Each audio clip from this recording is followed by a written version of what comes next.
Hola, soy el padre Juan Pablo Lira y quiero compartirte estos videos en los cuales vamos a hablar sobre la misa. Van a ser 4 videos y en este primero vamos a hablar un poco de lo que es la misa en general y en los siguientes nos detendremos más en sus partes para entenderla mejor y vivirla mejor. La misa es lo más grande que hay. Imagina tú la final de la Champions o la final del Mundial, si eres aficionado al fútbol, o imagina un concierto en el cual están las bandas de música que más te gustan, o si eres una persona de negocios, pues imagínate que tienes una montaña en cuyo interior está lleno de diamantes y es cosa de hacer una mina para extraerlos, procesarlos y venderlos y hacerte millonario.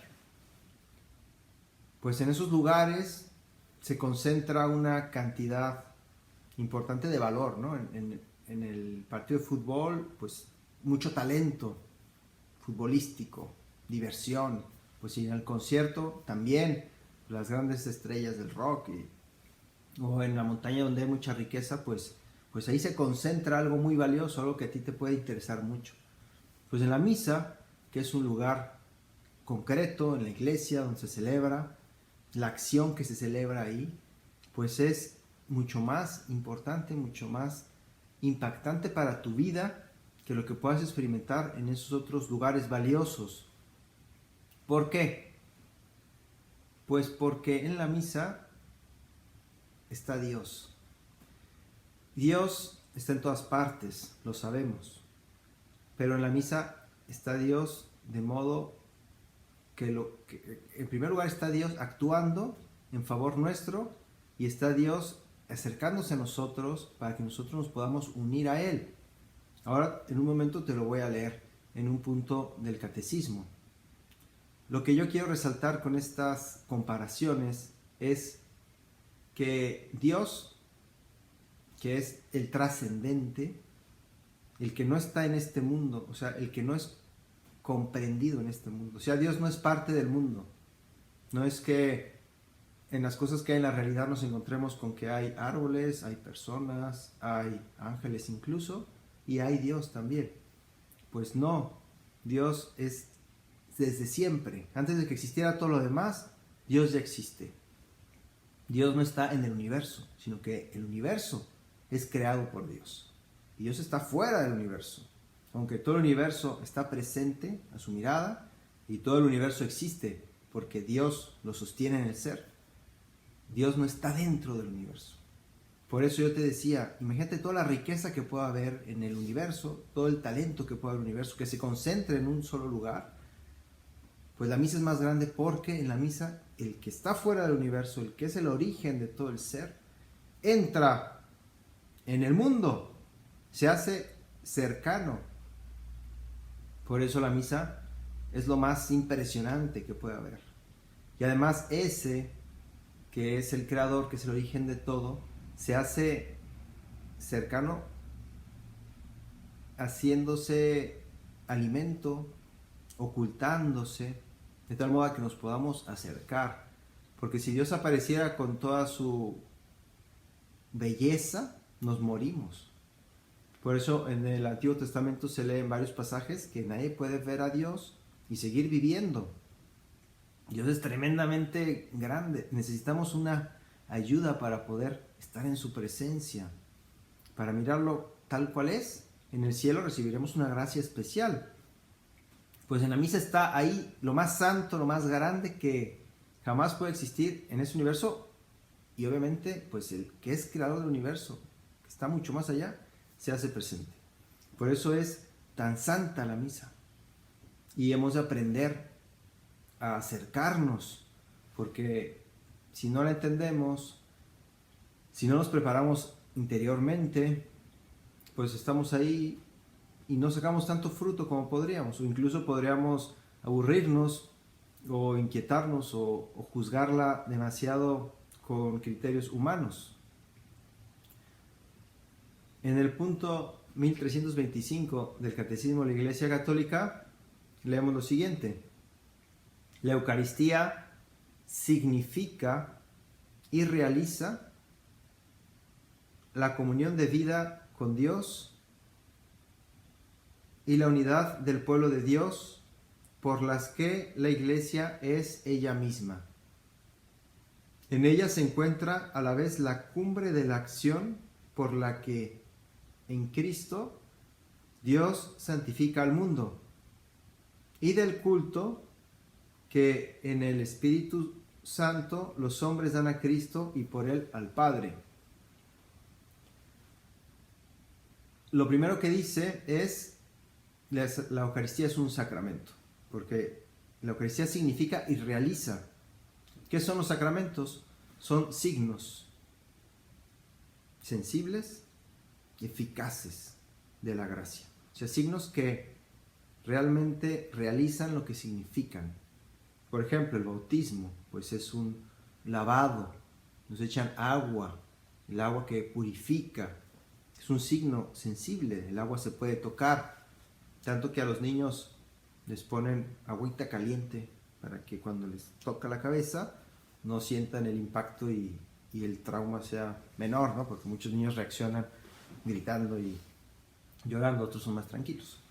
Es un signo sensible, pero ese lavado lava el alma en el bautismo, porque es un signo instituido por Dios, con una fuerza, es un signo que tiene una fuerza, porque Dios así, Dios que es el creador, Dios que es el Señor del ser, pues puede alterar y decir, bueno, a través de este signo va a haber un efecto interior, va a haber una transformación del alma, una elevación, una purificación.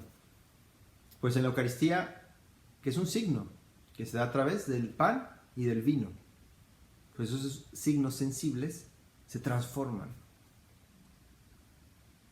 Significa y realiza la comunión de vida con Dios. Jesús lo dice en el discurso del pan de vida, el que me come vivirá por mí. Es tremendo eso.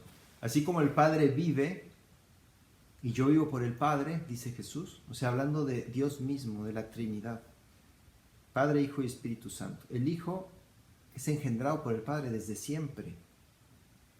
El Hijo recibe todo del Padre y el Padre da todo al Hijo. O sea, la vida que tiene el Verbo es la vida de Dios. Pues Jesús, que es el Verbo encarnado, dice, del mismo modo como yo vivo del Padre, el que me come vivirá por mí. O sea, tú tienes vida divina. Eso es la gracia que recibimos inicialmente en el bautismo, y en la Eucaristía llega a su plenitud. Explota, digamos. Cuando una persona comulga, pues queda planificada. Por eso hemos de preparar muy bien la comunión. Ya hablaremos de eso más adelante. La comunión de vida con Dios. O sea, la Eucaristía hace que tú estés en unión especialísima con Dios, corporalmente. Porque recibes su cuerpo y te haces un solo espíritu con Él. Es algo grandísimo. ¿Qué otra cosa significa y realiza la Eucaristía? La unidad del pueblo de Dios por la que la Iglesia es ella misma. ¿Qué es la Iglesia? Es el cuerpo de Cristo. Es la comunión de los santos, la comunión de los que tienen esa vida sobrenatural, que son santos porque se han dejado santificar por Dios, no porque sean muy buenecitos, que hagan buenas obras. Obviamente una persona que ha sido transformada por la gracia, pues tendrá que manifestar con acciones que tiene la gracia, ¿no? Pero uno es santo porque recibe la gracia de Dios. Y estamos unidos, o sea, la Eucaristía nos une. El cielo será sobre todo ver a Dios, disfrutar, como decíamos, de esa belleza increada, recibir el influjo vital de quien es la vida, la permanencia en el ser, tremenda. O sea, vamos a sentir una vida, pero estaremos también acompañados de la Virgen, por supuesto, de los ángeles, de los santos, que esperemos que ahí están también nuestros familiares, las personas que vamos aquí en la tierra. Y será disfrutar junto con ellos, estar súper unidos unidísimos, más unidos que la unidad que puede haber entre un esposo y una esposa, más unidos que la unidad que puede haber en una familia, en una amistad, porque nos une el amor de Dios. Pues ya en la misa estamos experimentando esa unión con las personas que están ahí y con la Iglesia universal. En ella se encuentra a la vez la cumbre de la acción por la que en Cristo Dios santifica al mundo, y del culto que en el Espíritu Santo los hombres dan a Cristo y por él al Padre. En la misa se realiza la acción salvadora de Dios en favor de los hombres.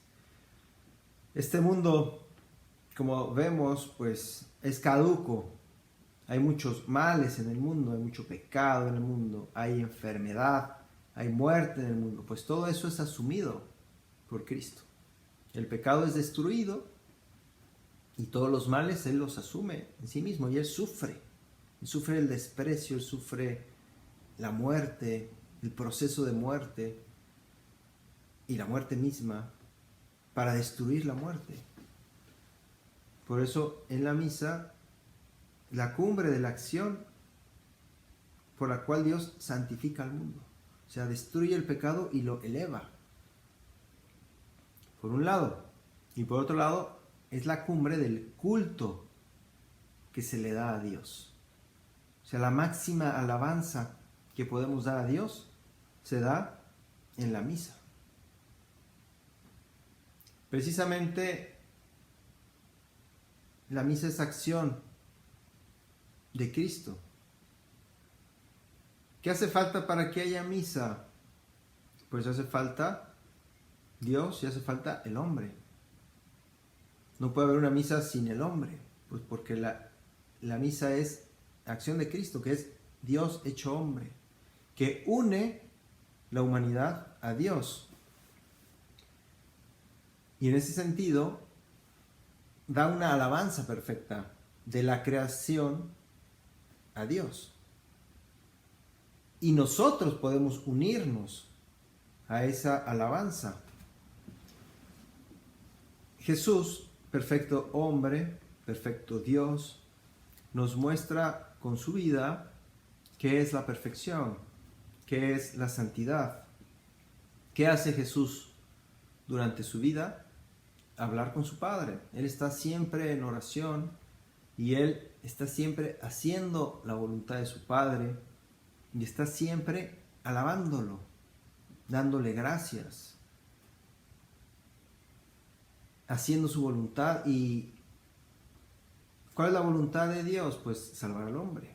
Tanto amó Dios al mundo que envió a su Hijo para salvarnos.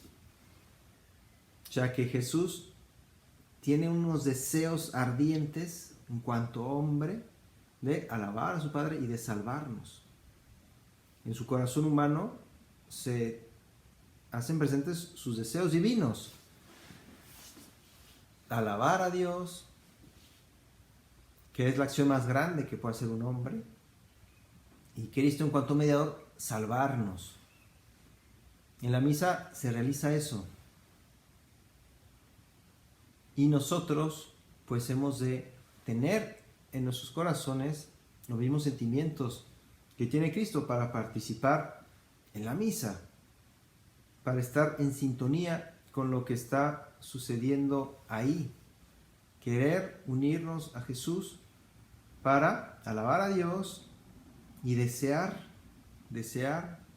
la salvación de todos los hombres, desear mi salvación, desear la salvación de los que estamos ahí, de toda la iglesia, de todos los seres humanos, de la creación, porque Dios ha venido a salvar esa creación que estaba perdida, que estaba separada de Él, para incorporarla a Él, de tal forma que en el final sea Dios todo en todas las cosas. Obviamente en la misa, que es la plenitud, no se da todavía la totalidad de la salvación, porque estamos todavía en el tiempo. Ya lo leeremos un poco más adelante. Lo que podemos procurar antes de ir a misa, en nuestra preparación, es darnos cuenta que estamos llamados a estar unidos a Dios, estamos llamados a estar en comunión con Dios, estamos llamados a dar una alabanza a Dios. Tú puedes alabar a Dios, tú eres capaz de Dios.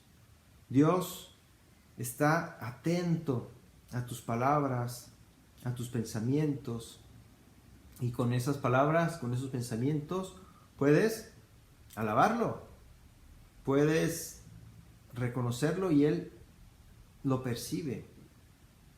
Él se da cuenta, no hay nada que Dios no vea. Jesús dice en un evangelio, ¿te acuerdas? Cuando hagas oración, entra en tu habitación y ora a tu Padre, y tu Padre que ve en lo secreto te recompensará. Cuando des una limosna, que tu mano derecha no sepa lo que hace tu mano izquierda. Y Dios, que ve lo oculto, te recompensará. Pues Dios ve lo oculto de nuestra alma, de nuestro corazón, y nos llama a que le demos esa alabanza. Él está esperando amor de todos nosotros.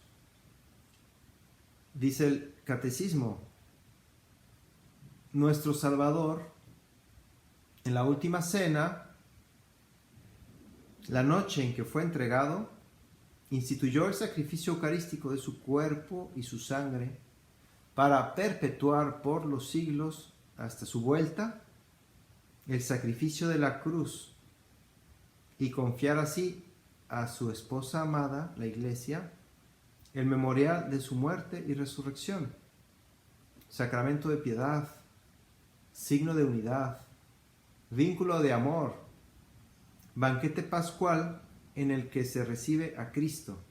El alma se llena de gracia y se nos da una prenda de gloria futura. La misa es la renovación del sacrificio de Cristo en la cruz, de su paso, de su pasión, de su muerte, de su resurrección. Todo ese contenido salvífico se hace presente en la misa. O sea, lo central es la acción de Cristo, que se dio hace 2000 años en Jerusalén. Pero esa acción salvadora, como es lo más grande que ha existido nunca jamás, o sea, Dios crea la realidad, esa realidad se separa de Dios y Dios la vuelve a unir a través de su sacrificio en la cruz, de su resurrección, lo perfecciona todo.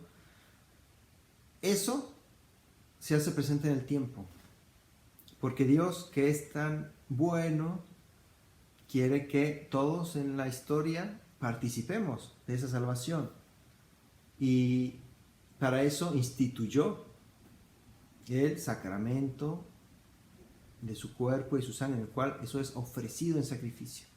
Pero no es un nuevo sacrificio, sino que es el mismo sacrificio que se dio hace 2000 años en Jerusalén. Es la renovación incruenta de ese sacrificio.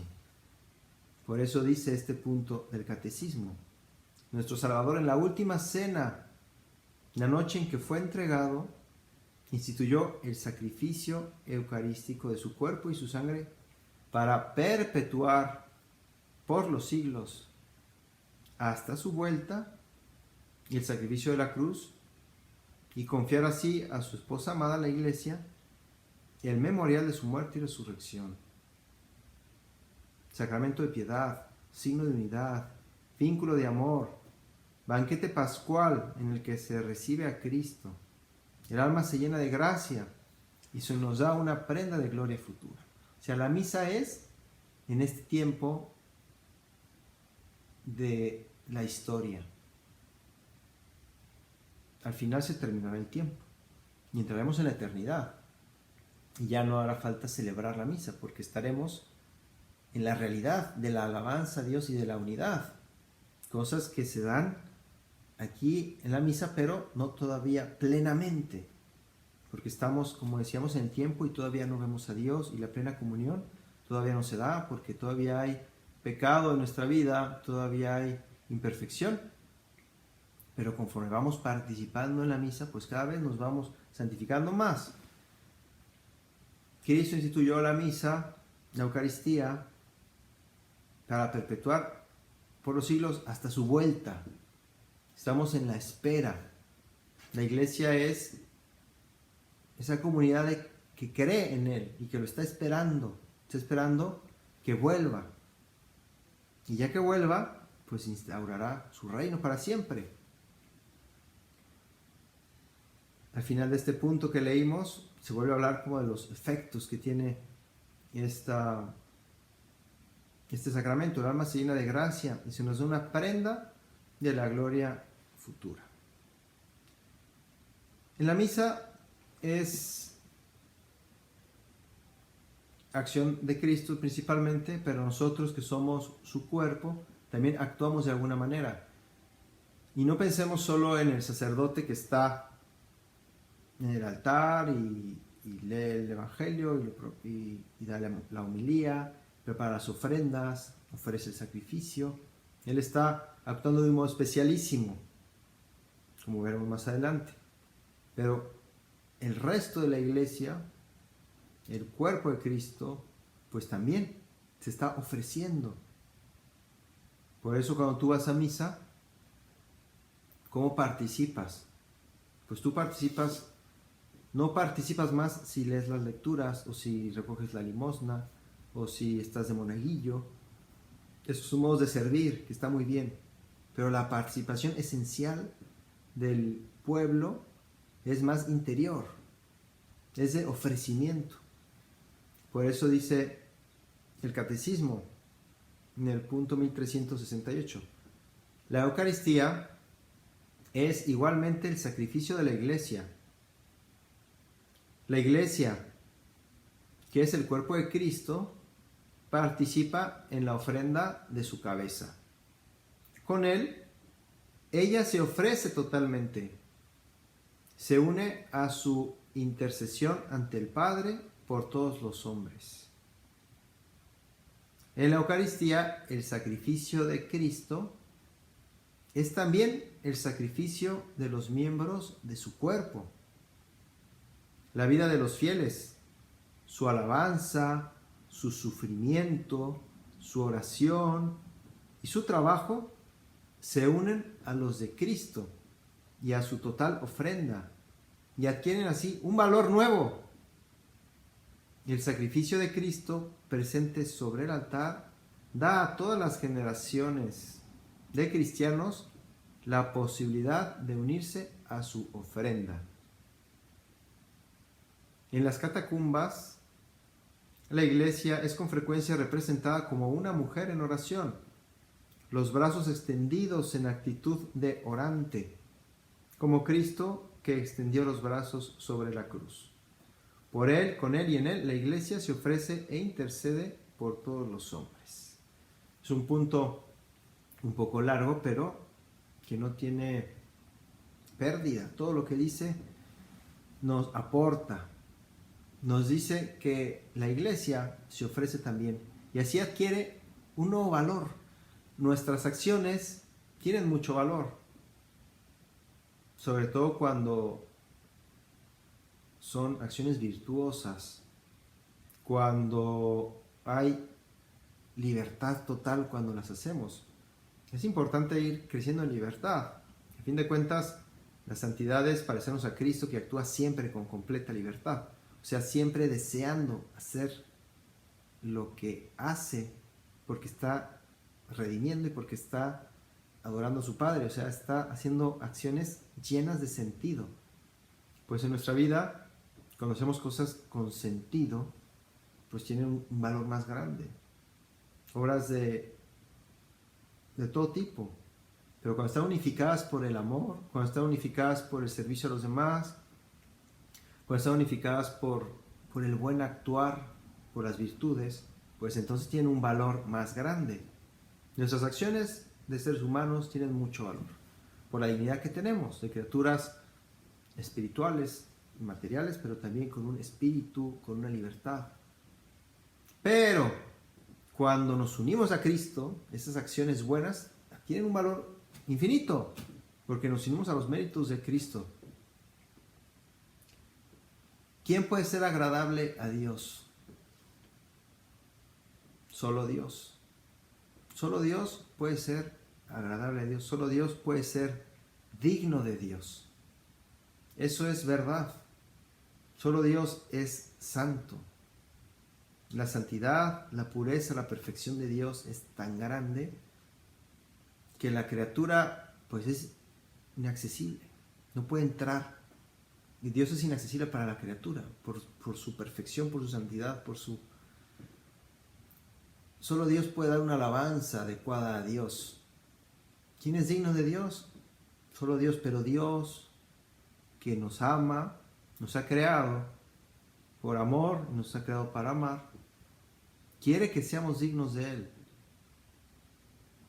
¿Qué hace? Pues nos da su vida, nos da un agua divina que nos diviniza, que nos limpia y nos atrae así.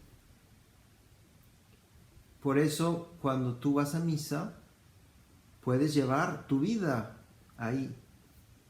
Todo, aquí lo dice. La vida de los fieles, su alabanza. Tú alabas a Dios. Por eso tienes que tener un corazón agradecido ante la creación. Por eso es bueno contemplar la belleza de la creación. La belleza de los animales, de las plantas, de las personas, de las relaciones humanas. Y darle gracias a Dios. Señor, te doy gracias por el amanecer, por el atardecer, por las frutas, por la carne asada, por la amistad, por el amor de mis padres, por mis amigos, por dar gracias a Dios. La alabanza, yo te alabo, Señor. ¿Qué es lo que a ti te hace, te entusiasma? No, es que a mí me entusiasma la pintura, la música, las carreras de autos, el fútbol. A mí me entusiasma la moda, a mí me entusiasma, pues todas esas cosas tienen algo divino. Pues ir a alabar a Dios en misa por esas realidades creadas que a ti te hacen feliz, porque Dios es el que lo creó. Ahora quizá empiezas a decir, ay, caray, pues hay cosas que me ilusionan, que me hacen felices, que son pecado, que están mal, que son desordenadas. Pues son cosas que hay que, con la ayuda de Dios, alejarnos y descubrir lo bueno que hay ahí, porque hay algo bueno de fondo que hay que separar de eso que es desordenado para ofrecérselo a Dios. Su alabanza en la vida, en la Eucaristía, el sacrificio de Cristo es también el sacrificio de los miembros de su cuerpo. La vida de los fieles, su alabanza, su sufrimiento, el sufrimiento. Todos sufrimos un poquito, algunos más, otros menos. Hay épocas en la vida en las cuales hay pruebas difíciles, muy dolorosas, que a veces nos hacen estar contra la pared y no ver una salida y desesperarnos incluso. Pues en la misa está la respuesta, porque en la misa está Cristo en la cruz. Y a ver quién le gana a Cristo en la cruz, en sufrimiento. Nadie ha sufrido tanto como Él, por muchas razones, que ahorita nos detendremos. Pero tu sufrimiento tiene sentido, tu sufrimiento tiene un gran valor en sí mismo, sobre todo cuando es el sufrimiento del inocente, porque es una identificación especial con Cristo. Pero cuando te unes al sacrificio de Cristo, tu sacrificio adquiere un valor que para los santos es algo muy deseable. Los santos, las personas que se mueven por el Espíritu de Dios, desean el sacrificio, lo buscan, porque se dan cuenta del gran valor que tiene. La vida de los fieles, su alabanza, su sufrimiento, su oración y su trabajo se unen a los de Cristo y a su total ofrenda y adquieren así un valor nuevo. Pues ahí tenemos pues una gran oportunidad de llenar de sentido nuestra vida. Nuestra vida tiene un sentido, tenemos esperanzas aquí en el mundo, proyectos, y eso nos va moviendo. Pero podemos tener el proyecto de unirnos a Dios, el fin de unirnos a Dios, de ofrecerle todo lo que hacemos a Dios, de convertir toda nuestra vida en una misa, de convertir todo nuestro día en una misa, en una ofrenda a Dios. Señor, yo te ofrezco mi trabajo, te ofrezco mis dolores, te ofrezco mis alegrías, te ofrezco mi descanso, te ofrezco mi familia, te ofrezco mis amigos, te ofrezco todo. Y cuando voy a misa, pues voy cargado de cosas. De tal forma que quiero ir para poder poner todo eso a Dios en el altar, en el momento del ofertorio, como veremos también más adelante. Bueno, para terminar esta primera sesión, en la cual hemos visto un poquito qué es la misa, por qué es tan santa y qué podemos sacar nosotros de ella, quisiera detenerme un poco en lo que hace falta para que haya misa. ¿Qué hace falta para que haya misa? Pues para que haya misa hace falta, como decíamos, pues Dios y hombre. Que haya Dios y que haya un hombre que se une a esa alabanza a Dios. Obviamente, el Dios y el hombre, el que es perfecto Dios y el que es perfecto hombre, pues es Jesús. Pues Jesús participa su poder a los sacerdotes y les da la capacidad de hacer esa acción, actuar en nombre de Cristo. No solo en nombre de Cristo, sino en la persona de Cristo cabeza, como dicen los teólogos. Y persona Christi capitis. El sacerdote tiene la capacidad, porque la ha recibido en su ordenación sacerdotal, de ofrecer el sacrificio de Cristo. Cristo ofrece a través del sacerdote su propio sacrificio. ¿Qué más hace falta? Pues hace falta la materia del sacrificio, que es, en el caso de la Eucaristía, pan y vino. Pan, vino y agua. Si hay sacerdote y hay pan, vino y agua, ya puede haber misa. Hay casos extremos, ejemplos extremos. Por ejemplo, hubo una vez un obispo muy santo que estaba encarcelado y que quería celebrar la misa. Pues no tenía una iglesia, no tenía vasos sagrados. Así que le hicieron llegar unas formas, o sea, ese pan que es un pan ácimo, o sea, un pan sin levadura, o sea, que no es esponjoso, sino que es trigo, agua, que se cuece. Pues le hicieron llegar esas formas, le hicieron llevar un poco de vino, un poquito de agua, y él celebraba en su mano. Ahí ponía 2 gotitas de vino y una de agua, y consagraba el vino, consagraba el pan, y ya había misa ahí. Esos son casos extremos, pero con eso ya puede haber misa. La misa habitualmente se celebra en la iglesia, pues hace falta una iglesia. ¿Puede celebrarse en otro lugar fuera? Pues sí, pero hace falta un permiso especial del obispo para poderlo hacer. En la playa o en un jardín, es que unos se van a casar y quieren, pues sí se puede, pero hace falta permiso. Hay lugares en los que está prohibido de plano, que el obispo ha dicho aquí no se puede, punto. Pues hay que obedecer, porque él es la máxima autoridad. En otros lugares hay permisos para algunos determinados jardines, que son muy bonitos, que está todo cuidado, pues el obispo dice, bueno, que ahí sí se puede celebrar la misa. En otros casos se puede celebrar también en algún otro lugar si hay este permiso. En la iglesia, pues, ¿qué hay? Pues está el altar. El altar es signo de Cristo. El altar no es una mesa, simplemente. Es un signo de Cristo, porque Cristo es el sacerdote, la víctima y el altar. Es la totalidad del sacrificio. Y ese altar se cubre con un mantel, que es bueno que sea de lino, porque pensamos que esa fue la sábana santa, la que cubrió el cuerpo de Cristo, pues era de lino. Pues es bueno que los